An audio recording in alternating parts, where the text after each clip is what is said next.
Hello students, so let us take an example on quality factor, right? तो हम लोगों को यहाँ पे दिया गया है a series, आप लोग क्वेश्चन लिख लीजिए, a series LCR सर्किट दिया गया है जिसमें L दिया गया है 0.12 हेनरी, C दिया गया है 480 नैनोफैरड एंड रेजिस्टेंस जो है वो हम लोगों को दिया गया है 23 रेजिस्टेंस दिया गया 23 ओम is it's connected to a 230 volt connected to a 230 volt variable frequency supply. Okay, मतलब AC source is connected to an AC source. Alright, तो यहाँ पे हम लोगों से फर्स्ट पार्ट जो है वो पूछा गया है, what is the source frequency, what is the source frequency, what is the source frequency for which current amplitude is maximum, for which the current amplitude is maximum. Okay,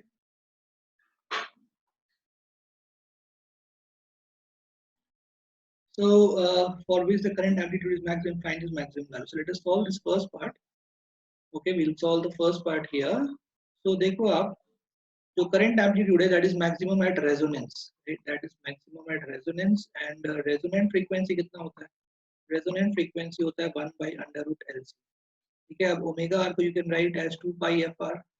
यहाँ से आपको resonating frequency मिल जाएगा, source का frequency 1 by 2 pi under root LC, 1 by 2 pi under root LC. ठीक है, अब आप value डाल दो यहाँ पे, तो 1 हो गया, 2 पाई का वैल्यू डाल दो 3.14 और इंडक्टर आपको दिया गया है 0.12 हेनरी दिया गया है और कैपेसिटेंस है 480 नैनोफैराड, यानी 480 into 10 raised to minus 9. ठीक है, तो ये सारे वैल्यू डालने के बाद आपको यहाँ से जो फ्रीक्वेंसी है वो मिल जाएगा 4166.66, ठीक है, रेडियंस पर सेकेंड. ओके, और जो करंट का मैक्सिमम एम्पलीट्यूड है, करंट का जो मैक्सिमम एम्पलीट्यूड है आई नॉट, वो क्या होता है? वो होता है ई नॉट बाई रेजिस्टेंस, क्योंकि क्योंकि रेजोनेंस पे जो इम्पीडेंस होता है, इम्पीडेंस रेजिस्टेंस के बराबर होता है, impedance is equal to resistance. तो आप ई नॉट बाई जेड करोगे, जेड की जगह क्या डालोगे? आर. ठीक है, अब ई नॉट का वैल्यू कितना है यहाँ पे? तो ई नॉट का वैल्यू निकाल सकते हो आप, वो हो जाएगा आपका 230√2, क्योंकि ये आपको दिया गया ई आर एम एस. ठीक है, दिया गया ई आर एम एस, तो ई नॉट क्या होगा? इंटू √2, वो हो जाएगा 230√2. तो आप लिख दोगे यहाँ पे 230√2 डिवाइडेड बाई जेड. जेड कितना है? तो जेड है आर, और आर कितना है? 23. तो यहाँ से आपको मिल जाएगा ये 10√2 यानी 14.14. ठीक है, तो ये हो गया, ये हो गया इसका फर्स्ट पार्ट, ये हो गया इसका फर्स्ट पार्ट. राइट, ठीक है, समझ में आप लोग? अब लेते हैं इसका second part. Let us take the second part. Second part is what is the source frequency for which average power absorbed by the circuit is maximum, right? Alright, so question में पूछा गया what is the source frequency, वो source frequency बताओ for which average power absorbed by the circuit, average power absorbed by the circuit is maximum. तो जो average power है, right, जो वो maximum होता है वो भी resonance पे ही होता है. ठीक है, average power which is absorbed is maximum at resonance, क्योंकि रेजोनेंस पे जो करंट है, करंट का वैल्यू मैक्सिमम है. ठीक है, राइट, करंट का वैल्यू मैक्सिमम. इंडक्टर और कैपेसिटर जो है वो तो वैसे भी उनका एवरेज पावर एब्जॉर्ब 0 होता है. ठीक है, तो जो पावर एब्जॉर्ब होगा या पावर जो डिसिपेट होगा वो ऑब्वियसली रेजिस्टेंस के या रेजिस्टर के अक्रॉस होगा. ठीक है, तब रेजिस्टर का वैल्यू तो चेंज होने वाला नहीं है. राइट, पावर का फॉर्मूला क्या होता है? पावर का फॉर्मूला होता है आई स्क्वायर आर. तो ये जो पावर का फॉर्मूला है आई स्क्वायर आर, तो इसमें जो करंट है, जब करंट मैक्सिमम होगा, करंट का वैल्यू जब मैक्सिमम होगा तब क्या होगा? तब पावर का वैल्यू मैक्सिमम होगा. ओके, ठीक है, राइट, क्योंकि इंडक्टर और कैपेसिटर ये जो है इनका जो एवरेज पावर एब्जॉर्ब है वो 0 है, वो तो पावर एब्जॉर्ब नहीं कर रहे. तो अब करंट मैक्सिमम कब होगा? करंट मैक्सिमम होगा एट रेजोनेंस, यानी ये जो पूरा जो खेल है, ये पूरा क्वेश्चन है, ये एक्चुअली पूछा जा रहा है कि what average, right, for which the average power absorbed by the circuit is maximum पूछा गया. Maximum will be at resonance and that will be I naught square R, या जो भी जो मैक्सिमम यहाँ पे करंट रहेगा उस वक्त एट रेजोनेंस करंट का वैल्यू कितना रहेगा. तो एट रेजोनेंस जो करंट का वैल्यू है वो हो जाएगा आपका, कितना हो जाएगा करंट का वैल्यू, ई, ठीक है, ई नॉट बाई आर, ठीक है, ई नॉट बाई आर हो जाएगा.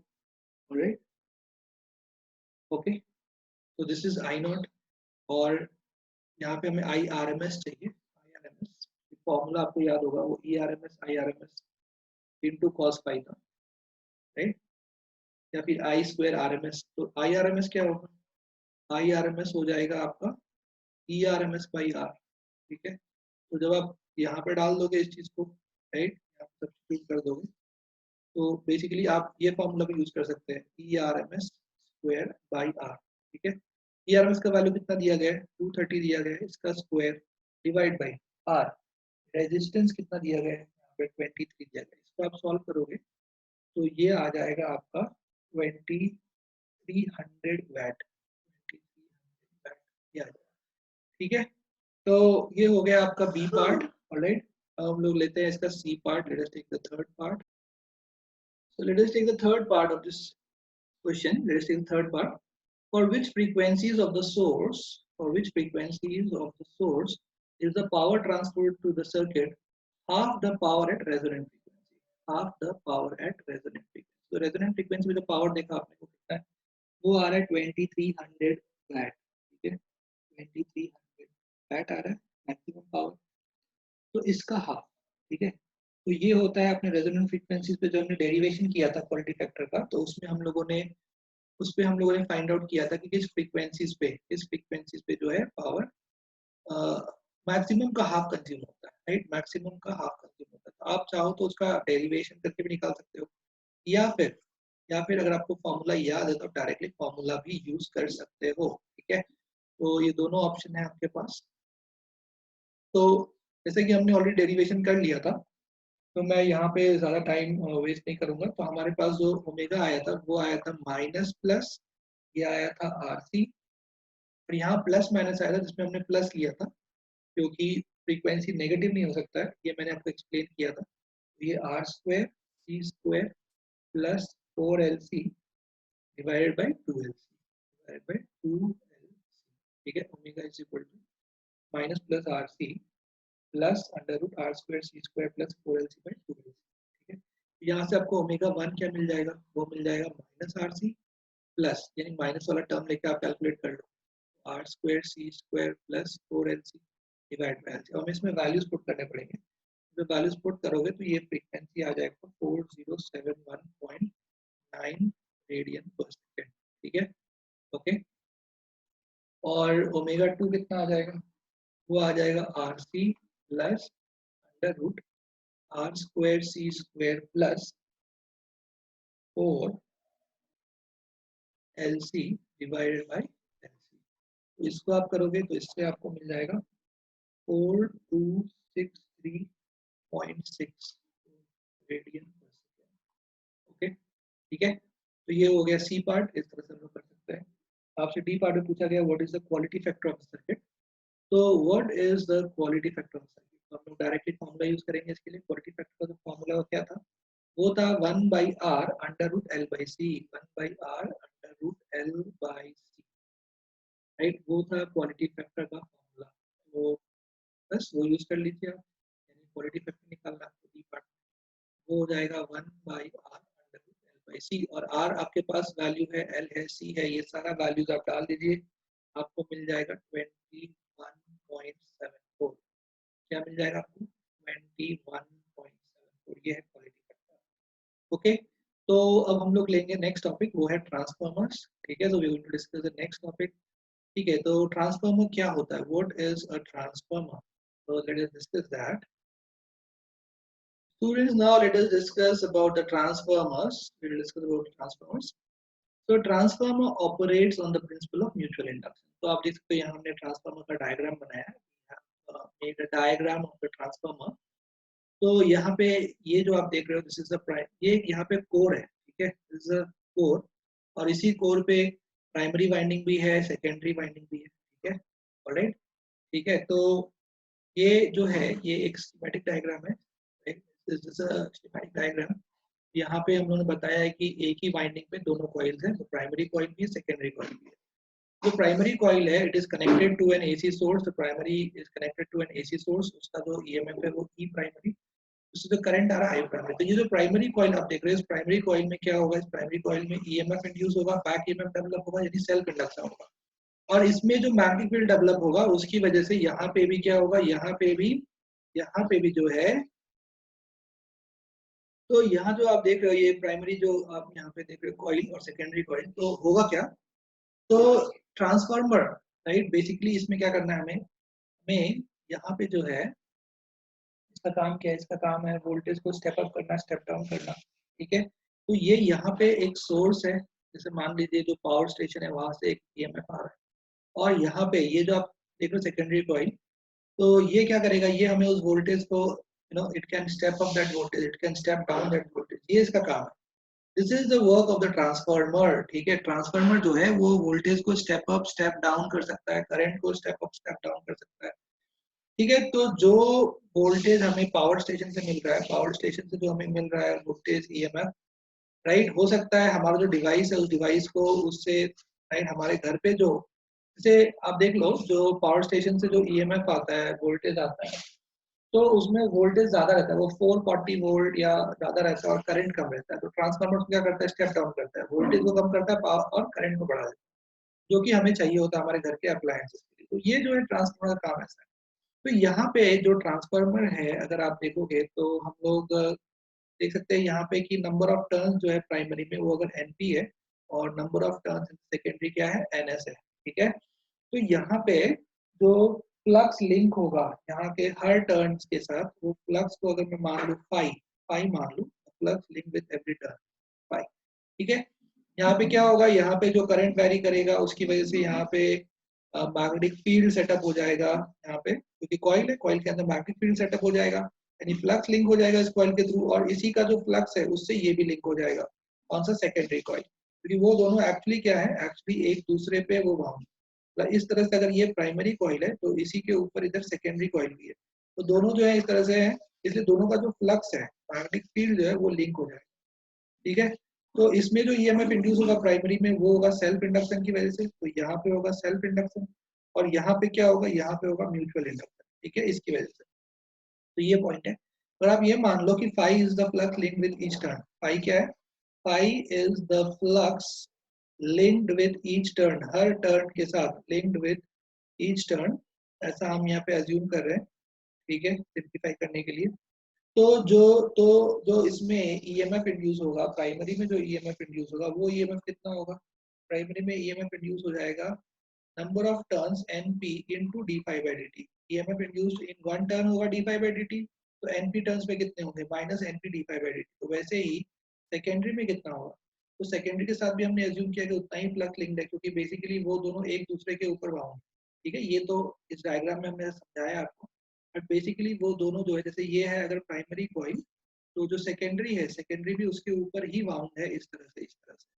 तो इसलिए हम लोग ये मान रहे हैं यहाँ पे कि जो फ्लक्स लिंक्ड है वो दोनों के लिए फाई है, फ्लक्स लिंक्ड है दोनों के लिए वो कितना है, वो फाई है, ऐसा हम लोग यहाँ पे मान रहे हैं। तो ये ई सेकेंडरी हुआ, ई सेकेंडरी क्या हो जाएगा, ई सेकेंडरी हो जाएगा minus N secondary into D phi by D.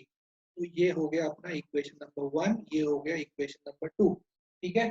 तो अब अगर हम लोग यहाँ पे इन दोनों इक्वेशंस को हम लोग डिवाइड कर दें, if we divide both this equations, तो क्या मिल जाएगा हमें, तो हमें मिल जाएगा E primary by E secondary, ये जो टर्म्स आप देख रहे हो ये कैंसिल आउट हो जाएगा, तो ये हो जाएगा N primary by N secondary. तो ये हो गया अपना इक्वेशन नंबर 1, ठीक है, ये हो गया अपना इक्वेशन नंबर 1। तो इससे हम लोग को क्या मालूम पड़ रहा है कि जो ईएमएफ इंड्यूस हो रहा है वो डायरेक्टली प्रोपोर्शनल है number of turns, right, number of turns of the coil, जो इस कॉइल में नंबर ऑफ टर्न्स है उसके प्रोपोर्शनल है ये ईएमएफ, समझ में आ रहा है आपको, उसके प्रोपोर्शनल है ये ईएमएफ, ठीक है। ओके, तो यहाँ पे आप देख सकते हैं transformer operates on the principle of mutual induction. तो वो पॉइंट मैं आपको समझा रहा था कि यहाँ पे जो पहला कॉइल है, पहले कॉइल में क्योंकि यहाँ पे ऑल्टरनेटिंग करंट है, करंट चेंज हो रहा है, करंट चेंज हो रहा है, तो यहाँ पे जो फ्लक्स लिंक्ड है वो चेंज होगा, क्योंकि फ्लक्स जो है मैग्नेटिक फ्लक्स वो बी ए होता है। बी एक कॉइल के लिए होगा mu not an I into, फिर ये ए होगा एरिया, फिर नंबर ऑफ टर्न्स भी है। तो ये जो म्यू नॉट एन आई आप देख रहे हो, म्यू नॉट एन आई, ये यहाँ पे जो करंट है वो करंट चेंज है क्योंकि ये ऑल्टरनेटिंग करंट है। Current is a function of time, I is I naught sine omega T plus phi, current is a function of time. तो करंट टाइम के साथ वेरी कर रहा है, करंट वेरी करेगा तो फील्ड वेरी करेगा, फील्ड वेरी करेगा तो फ्लक्स वेरी करेगा, फ्लक्स वेरी करेगा तो ईएमएफ इंड्यूस होगा, तो प्राइमरी में ईएमएफ इंड्यूस होगा, इसको हमने लिखा है N P D phi by D T. तो ये जो आप देख रहे हो जो ईएमएफ इंड्यूस हो रहा है ये सेल्फ इंडक्शन की वजह से हो रहा है। तो वैसे ही जो सेकेंडरी कॉइल है उसमें जो ईएमएफ इंड्यूस होगा वो कैसे इंड्यूस होगा, वो इंड्यूस होगा म्यूचुअल इंडक्शन की वजह से। तो यहाँ पे हमें ये एक मिल चुका है, right, EMF is directly proportional to number of turns. तो अगर मुझे यहाँ स्टेप डाउन करना है, अगर मुझे यहाँ पे क्या करना है, ध्यान से देखना, अगर मुझे यहाँ पे स्टेप डाउन करना है यानी मुझे वोल्टेज को कम करना है, तो मैं क्या कर सकता हूँ, मैं डायरेक्टली जो नंबर ऑफ टर्न्स है सेकेंडरी में, नंबर ऑफ टर्न्स जो है सेकेंडरी में उसको मैं कम कर दूंगा। ठीक है, अगर मुझे E primary is greater than E secondary, मतलब ये क्या है, ये है स्टेप डाउन, प्राइमरी वोल्टेज को कम करना, स्टेप डाउन ट्रांसफर। तो स्टेप डाउन ट्रांसफर में मैं क्या करूंगा, N primary will be greater than N secondary, N primary will be greater than N secondary. ठीक है, यहाँ पे एक पॉइंट आप देख सकते हैं, transformer has two coils, they are electrically insulated but magnetically linked. तो इलेक्ट्रिकली इंसुलेट कैसे होता है, तो ये जो वायर है इस वायर पे हम लोग जो है यहाँ पे ये इस तरह के इसको एक प्लास्टिक कोटिंग देते हैं ताकि ये इलेक्ट्रिकली इंसुलेट हो, इलेक्ट्रिकल कोई डिस्टर्बेंस ना हो दो कॉइल में, कोई लिंकिंग ना हो, बट मैग्नेटिकली वो लिंक्ड है क्योंकि मैग्नेटिक फील्ड तो लिंक्ड है ही है। ठीक है, तो ये पॉइंट आपको समझना है। अगर आपको यहाँ से बनाना है स्टेप डाउन ट्रांसफॉर्मर, ये हो गया, तो आप क्या करोगे, आप प्राइमरी के नंबर ऑफ टर्न ज्यादा रखोगे। बट अगर आपको बनाना है फ्रेंड्स, अगर आपको बनाना है स्टेप अप ट्रांसफार्मर, तो आपको क्या चाहिए, आपको ये चाहिए कि primary E primary is less than E secondary, मतलब वोल्टेज जो है वो बढ़ जाए, स्टेप अप हो जाए, क्या हो जाए, step up, voltage step up हो जाए। तो ये है स्टेप अप ट्रांसफार्मर। इसके लिए आपको क्या करना होगा, आपको प्राइमरी के टर्न्स कम रखने होंगे और सेकेंडरी के टर्न्स आपको बढ़ाने होंगे। ठीक है, आई होप आपको ये पॉइंट समझ में आया होगा। ठीक है, अब यहाँ पे आप देखिए एक पॉइंट हमने लिखा है, by magnetic link we mean that the two coils are wound on a common core. तो ये जो आपका कंस्ट्रक्शन है यहाँ पे ट्रांसफार्मर का, उसमें एक कॉमन कोर है और हमने दोनों जो कॉइल्स है उसको उसी कॉमन कोर पे हमने क्या किया है, रखा हुआ है। ठीक है, दैट इज द पॉइंट। तो यहाँ से ये हमें एक रिलेशन मिल चुका है, E primary by E secondary is equal to N primary by N. अब यहाँ पे हम लोग एक एजम्पशन ये लेने वाले हैं कि जो इनपुट पावर है, right, input power is equal to output power. हालांकि ऐसा नहीं होता है because there is power loss, there is power loss due to many factors. ठीक है, बट हम लोग यहाँ पे ये अज्यूम करेंगे कि the power is completely transfer. तो इनपुट पावर क्या होगा, इनपुट पावर होगा ई प्राइमरी इंटू आई प्राइमरी, आउटपुट पावर क्या होगा, ई सेकेंडरी इंटू आई सेकेंडरी। तो यहाँ से हमें एक रिलेशन मिल जाएगा। तो यहाँ से हमें क्या रिलेशन मिलेगा, यहाँ से हमें ऐसा रिलेशन मिल जाएगा कि जो, मतलब यहाँ पे देखो हमने एज्यूम किया कि input power is equal to output power, हालांकि वैसा वैसा होता नहीं है। ऐसा इसलिए नहीं होता है क्योंकि there is lot of power loss, power losses होते हैं बहुत सारे, जैसे कि हिस्टेरिसिस लॉस होता है और यहाँ पे जो आपका पावर डिसिपेशन होता है आई स्क्वायर आर, तो बहुत तरह का हीट लॉस होता है। लेकिन अभी हमारे इस लेवल पे, ट्वेल्थ के लेवल पे, हम लोग पावर लॉसेस का डिस्कस नहीं कर सकते, वो इंजीनियरिंग में डिस्कस होता है। तो अभी हमने ये अज्यूम किया यहाँ पे कि जो इनपुट पावर है वो that is equal to output power, ऐसा हमने अज्यूम किया है। ठीक है, ये अज्यूम लाइक दिस। तो देखो स्टूडेंट्स, यहाँ पे अभी आपको ये ई प्राइमरी और आई प्राइमरी, तो मैं ई एस को यहाँ ले आता हूँ, तो ये हो जाएगा E primary by E secondary is equal to I secondary by I primary, ये हो जाएगा। तो ये हो गया अपना इक्वेशन नंबर 2।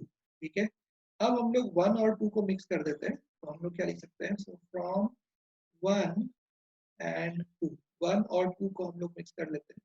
तो 1 और 2 से हम लोग क्या कह सकते हैं, हम लोग कह सकते हैं 1 और 2 से कि ये जो ई प्राइमरी है, E primary by E secondary जो आप देख रहे हो, तो E primary by E secondary is equal to N primary by N secondary but is equal to I secondary by I primary. तो ये बहुत इंपॉर्टेंट है एंड इसी पे बहुत सारे हमारे जो क्वेश्चन है वो बेस्ड होते हैं ट्रांसफार्मर के। ठीक है, तो हम लोगों ने यहाँ पे डिस्कस किया है, we have discussed about this.